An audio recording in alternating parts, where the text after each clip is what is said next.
యేసు ప్రభుని ప్రేమించి ఒక వ్యక్తి ఇంటికి ఆహ్వానించాడు. ఎందుకు ప్రేమించాడైనా? ఆయన అద్భుతాలు చేసేవాడు, ఆశ్చర్యకార్యాలు చేసేవాడు, సమాజంలో మంచి పేరుంది కాబట్టి యేసు ప్రభుని ఒక పరిసయ్యుడు ఇంటికి పిలిపించి ఆయనకి భోజనం పెడుతున్న సమయంలో ఆయన భోజనం చేస్తున్నప్పుడు ఒక స్త్రీ వచ్చి ఆమె యేసు ప్రభు యొక్క పాదాలు ముట్టుకొని ముద్దు పెడుతూ ఉంది. అప్పుడు ఆ పరిసయ్యుడు యేసు ప్రభుని తనలో తాను ఏమనుకున్నాడంటే, ఈ పాపిష్టిరాలిని స్త్రీ ఆయన ముట్టుకుంటే ఎలా ముట్టుకొనిస్తున్నాడు?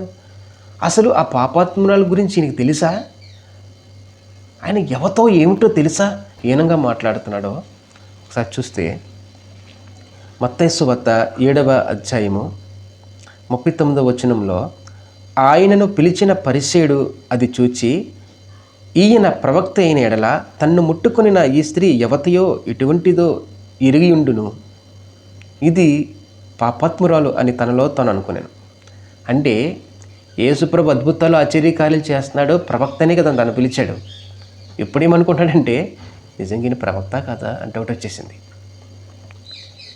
ప్రియ సహోదరులారా, కాబట్టి యేసుప్రభు అతని హృదయంలో ఉన్నటువంటి అతని అవిశ్వాసాన్ని తెలుసుకున్న ప్రభువు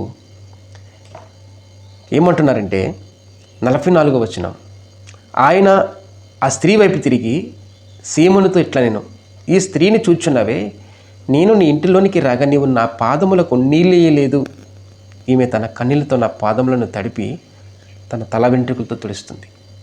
అంటే తను ఎంతగా నన్ను ప్రేమిస్తుందో ఒకసారి చూసావా? ఆమె నన్ను ఎంతగా ప్రేమిస్తుంది, కన్నీళ్లతో నా పాదాలు తడిపి తల వెంట్రుకలు తుడుస్తుంది. ఎంతగా నన్ను ప్రేమిస్తుంది, కనీసం నాకు నీళ్ళు ఇచ్చావా అని అడుగుతున్నాడు. ప్రియ సహోదరులారా, ఆ స్త్రీ దేవుని ఎంతగా ప్రేమించిందో చూసారా? కానీ ఇంటికి పిలిచిన అతను దేవుణ్ణి ప్రేమించలేదు. ఆయన గొప్పవాడని, ఆయన వల్ల ఏదో ఉపకారం జరుగుతుందని పిలిచాడు. కానీ స్త్రీ, నాకు ఏమొద్దు ప్రభువా, నిన్ను ప్రేమిస్తానని కన్నీళ్లతో ఆయన పాదాలు కడిగి తల వెంట్రుకలు తుడుస్తుంది. కాబట్టి అంతగా ప్రేమించిన ఆమెను యేసుప్రభు ఏమన్నాడో తెలుసా?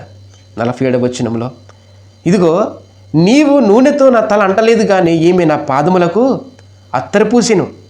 ఈమె విస్తారముగా ప్రేమించును గనుక ఈమె యొక్క విస్తార పాపములు క్షమించబడినవని నీతో నిత్యముగా చెప్పుచున్నాను. ఈరోజు యేసుప్రభు ప్రేమించిన వాళ్ళు కనిపిస్తున్నారా? ప్రియ సహోదరులారా, అవసరాల కోసం దేవుని దగ్గరికి వచ్చిన వారు మనం కనిపిస్తున్నారు. వాళ్ళకి ఉన్న సమస్యను బట్టి దేవుని కోసం ఏమన్నా చేస్తారు. చర్చి కడతారు, చర్చికి డబ్బులు ఇస్తారు, పాస్టర్ గారికి ఇస్తారు, కానుకలు ఇస్తారు. వాళ్ళ అవసరాల కోసం ఏదైనా చేస్తారు. వాళ్ళ ఇష్టం నెరవేరడం కోసం ఏమన్నా చేస్తారు. ఈరోజు సీమోను ఏం చేశాడు తెలుసా? పెద్ద పేరు ప్రఖ్యాతి కలిగిన యేసుప్రభు తన ఇంటికి వస్తే పెద్ద గౌరవంగా భావించి అతని ఇంటికి పిలిపించి భోజనం పెడితే, ఒక స్త్రీ వచ్చి ఆయన పాదాలు పట్టుకుని కన్నీళ్లతో ఆయన పాదాలు తుడిచి అత్తరిపోసి తల వెంట్రుకలతో తుడుస్తుంటే, ఇది చూచిన ఆ సీమోనుకి హృదయం చెడిపోయింది. ప్రియ సహోదరులారా, ఇంత నీచురాలను ముట్టుకుంటే ఎట్లా ముట్టుకొనిస్తాడు అంటున్నాడు. ఒక మాట, ఆమె విస్తారంగా ప్రేమించింది. ఈరోజు నువ్వు ఏం ప్రేమిస్తున్నావు? ప్రియ సహోదరులారా, నువ్వు దేవుని కోసం ఏం చేశావు? నువ్వు ఎంతగా ప్రేమించావు? అందుకే యేసుప్రభు ఏమన్నాడు తెలుసా? ఈమె నన్ను విస్తారంగా ప్రేమించింది, ఆమె విస్తార పాపములన్నీ క్షమించబడినాయి. ఈరోజు దైవ సేవకులు ప్రేమించట్లేదు దేవుని. ఈరోజు గొప్పగా ఫీల్ అయిపోతున్నా, నేను గొప్పవాడిని, నేను పెద్ద పేరు ప్రఖ్యాతి వచ్చింది, నాకు రెవరెండ్ వచ్చింది, నాకు బిషప్ అని పదవి వచ్చింది, చాలా పెద్ద వచ్చాయి. దేవుని సన్నిధిలో మోకరించి ప్రార్థన చేసే దైవజనులు ఎంతమంది ఉన్నారు ఈరోజు? ప్రభువా, నేను పాపినయ్యా, నేను దౌర్భాగ్యనయ్యా అనేవారు ఎంతమంది ఉన్నారు? అందుకే యేసుప్రభు ఏం చెప్పారో తెలుసా? వేశ్యలు ముందుకే పరలోకం వెళ్ళిపోతారు. వేశ్యలు వెళ్ళిపోతారంట పరలోకం, భక్తుపరులు వెళ్ళరంట. మత్తయి సువార్త 21వ అధ్యాయము 31వ వచనంలో,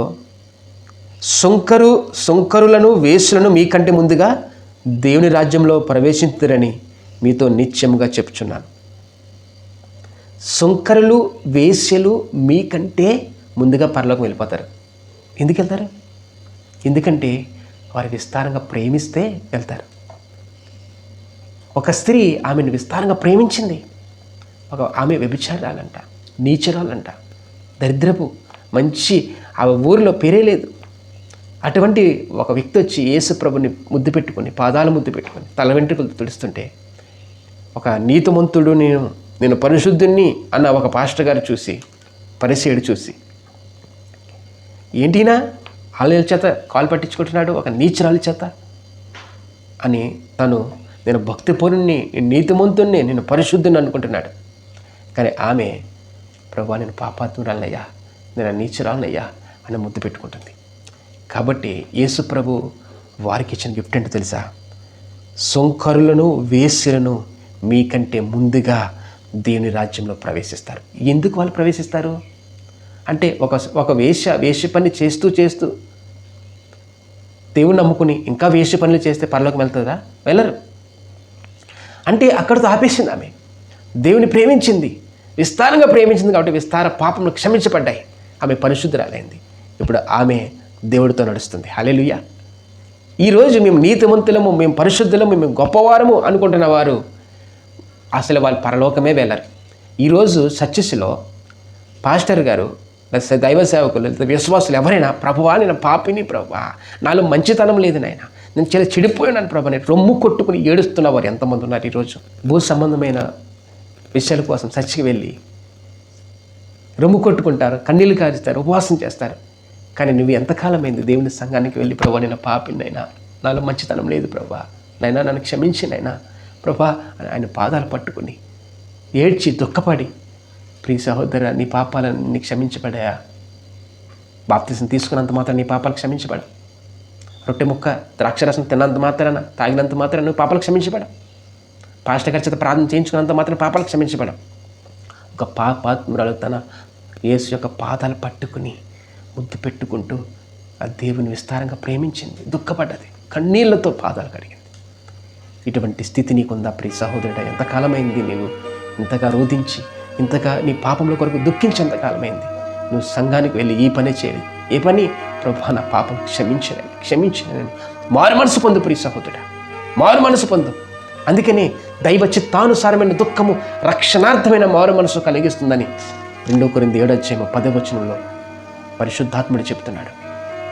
నువ్వు దుఃఖపడు, కన్నీళ్లు కార్చు, అప్పుడు నీకు మారు మనసు వస్తుంది. దైవ చిత్తానుసారమైన దుఃఖము రక్షణార్థమైన మారు మనసు వస్తుంది. ఎప్పుడు? నేను పాపినని రొమ్ము కొట్టుకుని ఏడ్చినప్పుడు. యేసు ప్రభు దగ్గరకు వచ్చిన స్త్రీ అలా రొమ్ము కొట్టుకుని ఏడ్చింది కాబట్టి విస్తార పాపములు క్షమించి దేవుడు ఆమె పరిశుద్ధినిగా మార్చేశాడు. నేను పరిశుద్ధిని, నీతిమంతుణ్ణి, నేను పెద్ద బిషప్ని, లేకపోతే పెద్ద చాలా విశ్వాసం అని అనుకుంటే దేవుడు నిన్ను క్షమించడు. కాబట్టి ఈరోజు ఆయన పాదాలు పట్టుకుని పరిశుద్ధులు అవుతావో, అలాగే పాపాత్ములుగా మిగిలిపోతావో నీ ఇష్టం.